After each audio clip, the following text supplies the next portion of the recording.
Olá, seja bem-vindo. Estamos aqui para apresentar mais um conteúdo relacionado ao tema Setembro Amarelo. Hoje nós vamos falar aqui com a Mirela Furque, um tema relacionado aí ao suicídio e sua presença, sua agressividade no público de adolescentes e jovens adultos. Mirela, gostaria que você fizesse uma rápida apresentação da sua atuação profissional. Primeiramente, eu gostaria de agradecer o convite, né? É muito importante estar falando sobre esse assunto, né? Desmistificando algumas questões. Eu sou psicóloga clínica, atendo este público que sofre com essa questão da ideação suicida, né? Eu já estou na clínica há 12 anos, eu atendo tanto a família, quanto o adolescente, quanto o jovem que sofre com essas questões. Mirela, então para começar esse nosso bate-papo, eu gostaria que você fizesse uma contextualização rápida. Nós percebemos que as estatísticas comprovam que no mundo inteiro, não apenas aqui no Brasil, o índice de suicídios, né, é ainda maior no grupo de adolescentes e jovens adultos. A estatística apresenta que de 15 a 24 anos. Você saberia contextualizar, nos dar aí uma noção por que é que este índice é ainda maior neste público?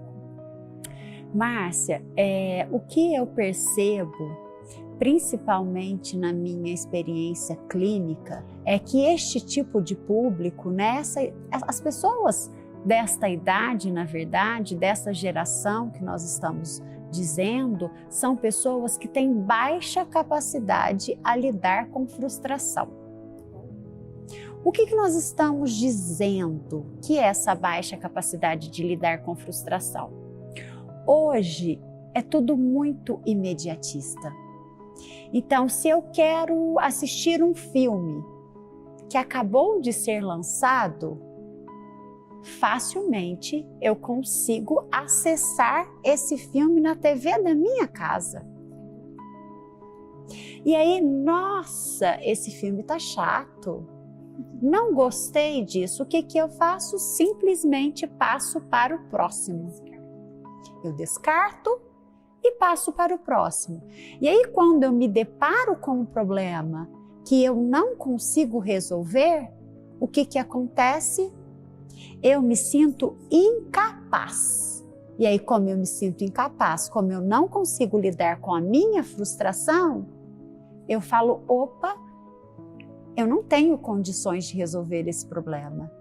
Como eu não tenho condições de resolver esse problema, a forma que eu resolvo é, de repente, pensando em tirar a minha vida. Mirela, no vídeo anterior, você comentou conosco sobre alguns comportamentos, algumas sinalizações que podemos identificar em uma pessoa com ideação suicida. Em se tratando propriamente dito do adolescente, como que pais, familiares, amigos poderiam observar essas sinalizações do comportamento deste adolescente? Este adolescente, na verdade, ele vai ter uma tendência de reclusão. Então, ele tem uma tendência de ficar mais tempo no quarto, ele tem uma tendência de não ficar encontrando com os amigos. Então, se é um adolescente que já gosta de jogar, ele vai passar mais tempo jogando, ele vai ter essa tendência de partir para jogos mais violentos.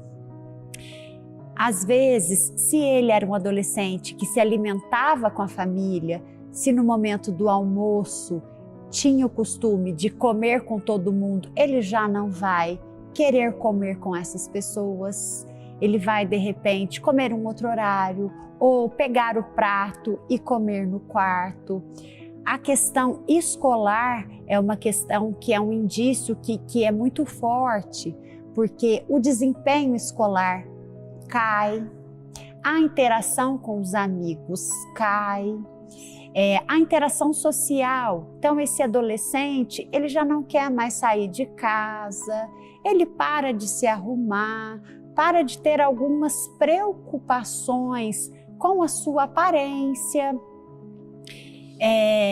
cabelo e coisas básicas, coisas da nossa rotina, escovar os dentes, lavar o rosto, tomar banho, trocar de roupa. Então, tudo isso acaba sendo influenciado. Além do que, esse adolescente também tem uma tendência a ficar mais agressivo. Então, qualquer coisa que um familiar fale, qualquer tipo de cobrança que ocorra, ele tende a responder com muita aspereza, com muita agressividade. E tem também a questão da vestimenta, porque às vezes esse adolescente, ele está se automutilando.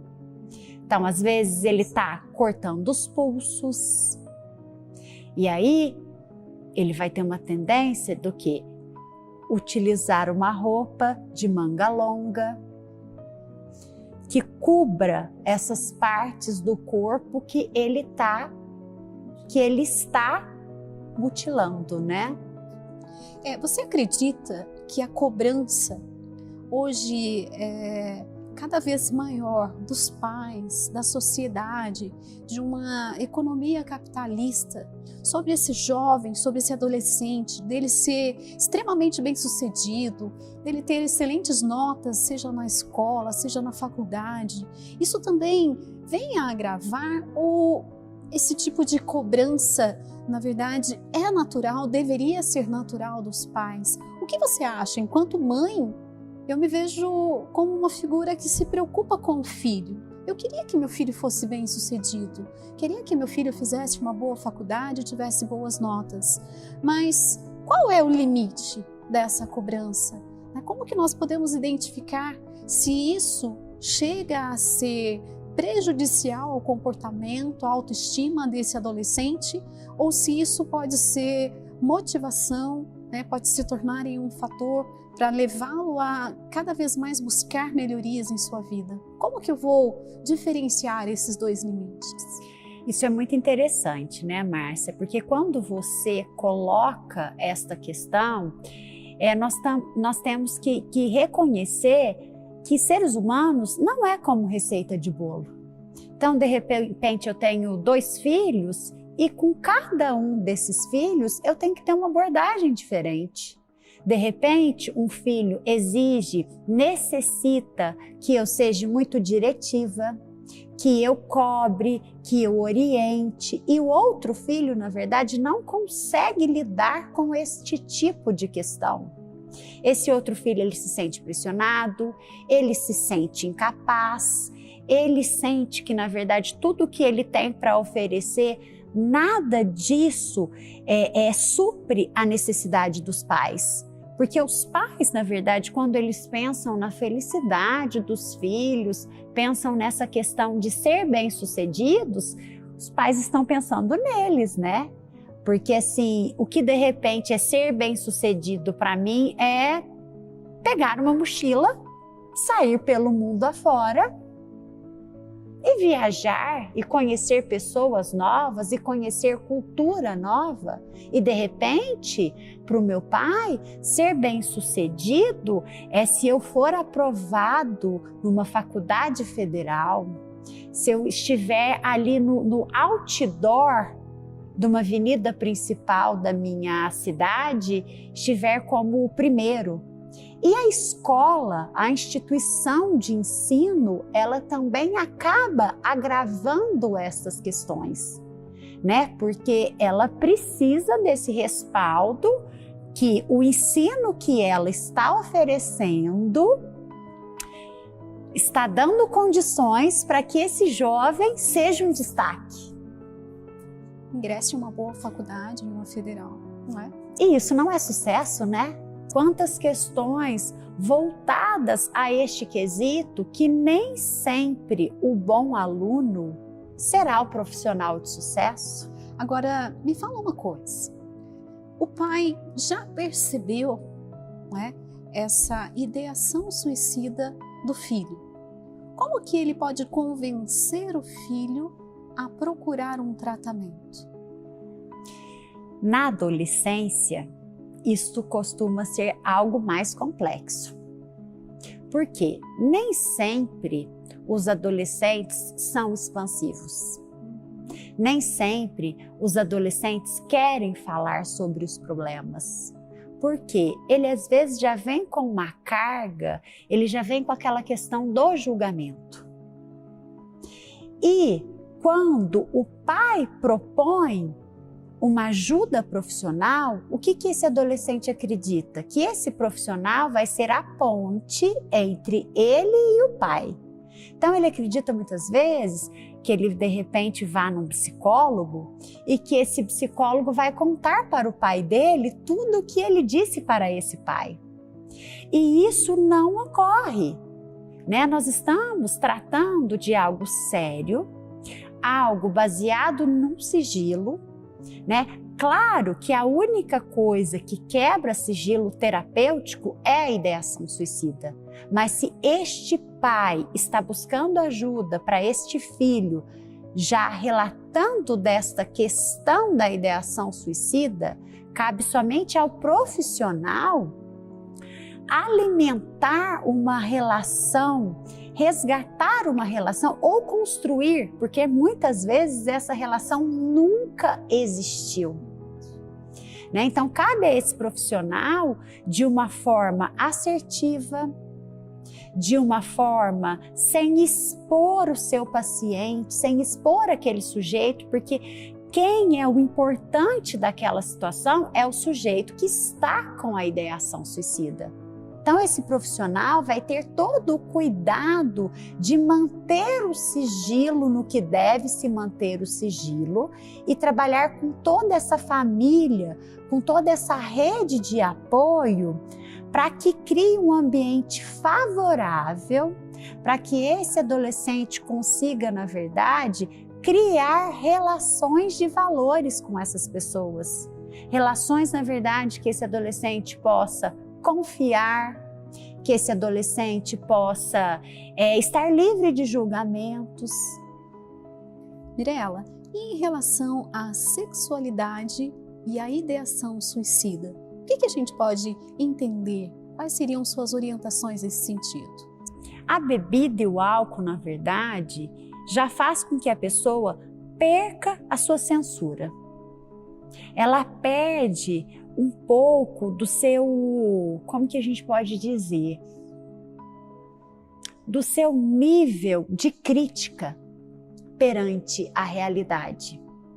E aí exacerba, impulsiona o que esse sujeito já está pensando. E aí o sujeito ele já não está feliz com a vida que ele está levando, ele já está cheio de problemas. Ele recorre ao quê? À bebida, à droga, ao tabaco. E aí tem uma outra questão que é a questão sexual. Entre esse conflito de geração, hoje é muito comum, por exemplo, eu atender adolescentes que eles relatam para mim a bissexualidade. Então, a bissexualidade como uma opção sexual. E aí, quando eles relatam isso para um pai que almeja que o filho case, constitua família, tenha filhos, o pai não consegue lidar com isso. E tem algo mais difícil ainda que eu percebo que as famílias têm dificuldade de lidar. Não é só a questão da bissexualidade. Nós, enquanto pais, desde a concepção dos nossos filhos, idealizamos um futuro para os nossos filhos. Idealizamos termos netos, né, que eles constituam família, que dê continuidade, na verdade, de uma história, né? E as opções sexuais, atualmente, elas às vezes não seguem os mesmos padrões da nossa época, né? Então é muito comum os adolescentes, ou adulto jovem, ou até mesmo o adulto, ter uma opção sexual diferente, talvez, do que eu almejava que ele tivesse. E aí, às vezes, ele tem todo esse peso da família, ele sabe o que a família deseja, ele sabe, de repente, ele recorda da mãe falando: filho, nossa, eu quero que você estude, eu quero que você case, eu quero que você constitua família, eu quero ter netos. E aí ele tem uma escolha que, de repente, ele escolhe uma outra opção sexual e, além de escolher uma outra opção sexual, escolhe não ter filhos. Então isso é muito complexo. Às vezes esse sujeito, ele não dá conta de enfrentar, de assumir para esses pais que não é isso que ele deseja, que ele está fazendo uma outra escolha. E aí o que o sujeito encontra como uma solução para resolver aquele problema? De repente, se matando. Porque se eu não consigo suprir as necessidades, não necessidades, mas os desejos das pessoas que estão ali por detrás de mim, as pessoas que estão ali ao meu redor, não faz sentido eu viver. Porque eu já sei o que eu quero da minha vida. Eu já tenho a minha escolha, a minha opção sexual. E aí, como que eu vou fazer com tudo isso? Agora eu queria que você comentasse de um outro tópico. Quando nós falamos do conflito de gerações, onde os pais se posicionam como aqueles que viveram momentos mais responsáveis, viveram uma vida menos privilegiada de recursos, não é? E por isso se consideram pessoas mais fortes. Não é? E aí quando se deparam com um adolescente sensível, não é? Incapaz de lidar com suas frustrações, esse pai fala: poxa, esse filho é muito frágil, esse filho é muito fraco. Não é? O que a gente pode relatar desses conflitos de gerações, dessas diferenças significativas que existem, né, entre esses públicos de diferentes idades? Quando dizemos sobre isso, é muito comum de ocorrer, né? Porque se trata de gerações diferentes, né? Mas esta fragilidade, na verdade, é um viés, é um olhar. Porque às vezes aquele adolescente, ele está tão preparado para enfrentar alguns problemas que o pai não consegue enfrentar, que os pais têm muita dificuldade, mas de repente o que o pai espera que o adolescente esteja preparado para enfrentar, ele não está. É muito comum, eu acredito que um exemplo muito prático desta questão são as questões tecnológicas. O adolescente, ele tira de letra, é tudo muito fácil, ele enfrenta essas questões assim, de uma forma muito natural.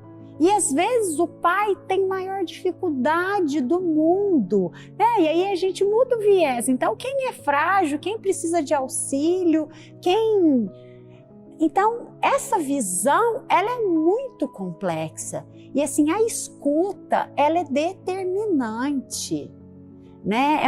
A escuta, na verdade, a gente consegue identificar o que aquele sujeito está pensando, o que aquele sujeito está sentindo. Porque às vezes eu quero colocar o meu filho, eu quero que ele faça inglês, eu quero que ele faça espanhol, eu quero que ele pratique uma atividade física, eu quero que ele seja o melhor aluno da escola, eu quero que ele seja destaque em tudo.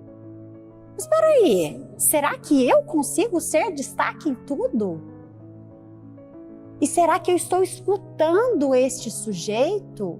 Porque às vezes esse sujeito está falando: pai, eu não quero fazer faculdade.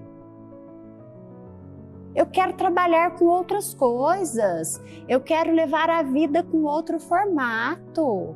Mas o pai, ele muitas vezes impõe essa condição para esse sujeito. E aí esse sujeito, ele não consegue enfrentar esse pai.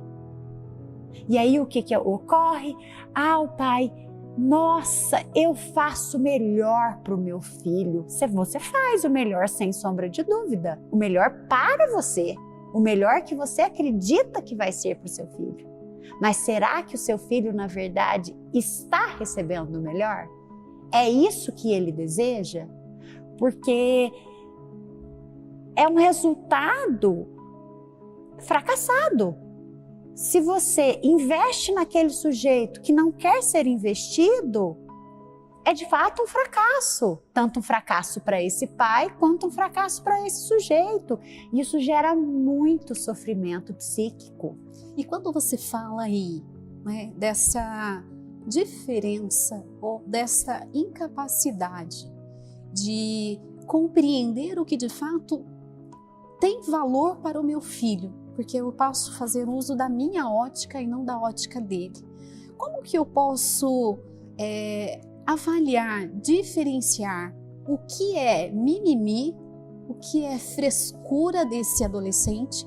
Como que eu vou saber identificar o mimimi e essa dificuldade exagerada de lidar com a frustração que pode vir a desencadear uma ideação suicida?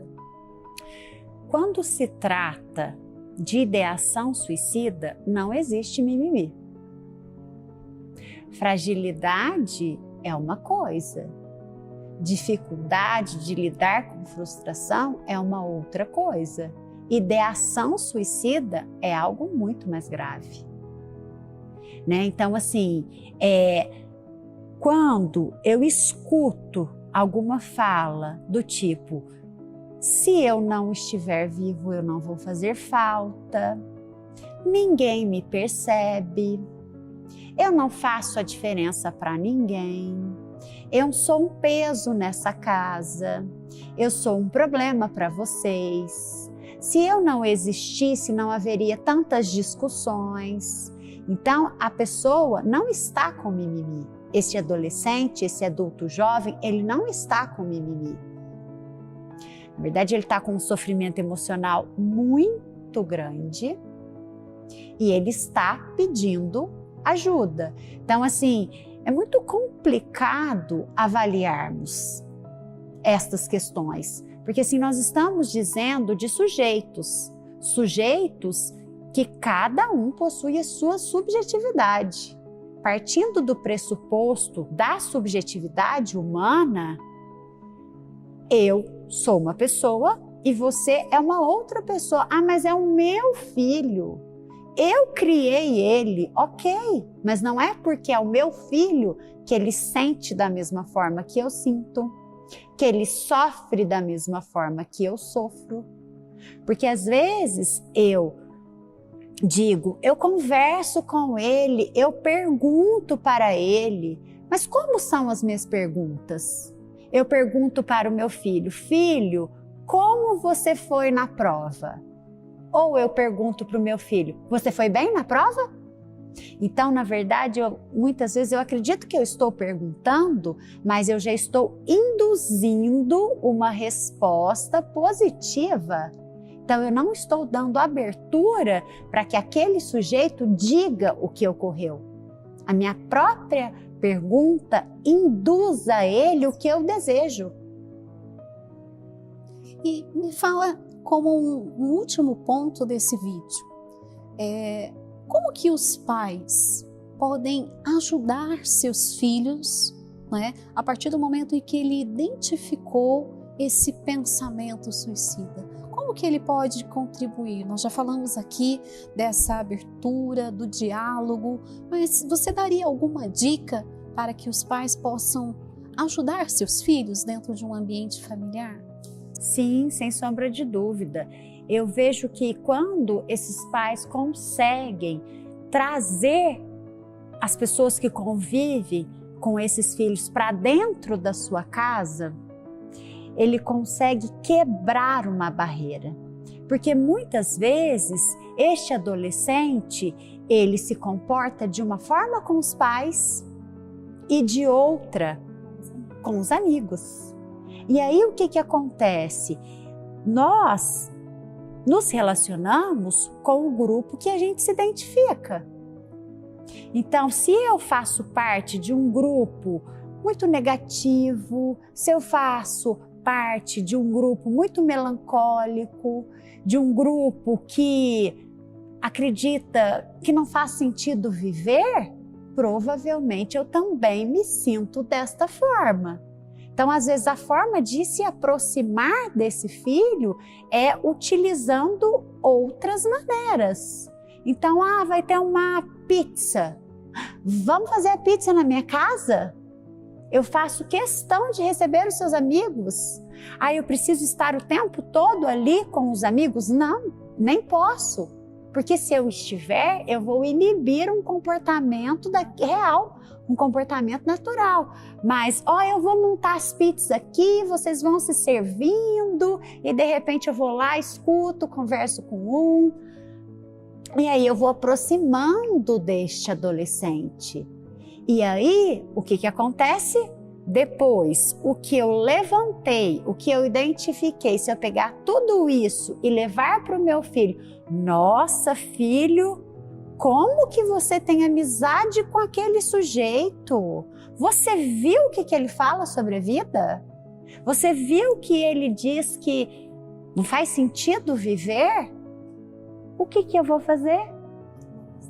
Eu vou afastar. Tudo que eu tentei através da aproximação, eu na verdade desconstruí. Estou criticando, eu estou julgando. E aí esse adolescente, o que ele vai acreditar? Opa, realmente não faz sentido eu viver. Porque olha, em qual família que eu faço parte? Essa família nunca vai me aceitar.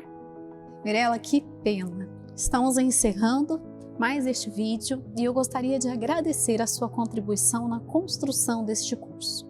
Sabemos que é um tema de extrema relevância para famílias, pais, adolescentes, né? E eu quero aqui deixar o meu muito obrigado por sua contribuição. Eu que agradeço, né? Espero ter contribuído de alguma forma para as pessoas que estão nos assistindo. Sem dúvida, contribuiu bastante. Bom, encerramos aqui mais este vídeo e eu convido você a prestigiar os demais vídeos que estão na sequência deste curso intitulado como Além do Setembro Amarelo. Até mais!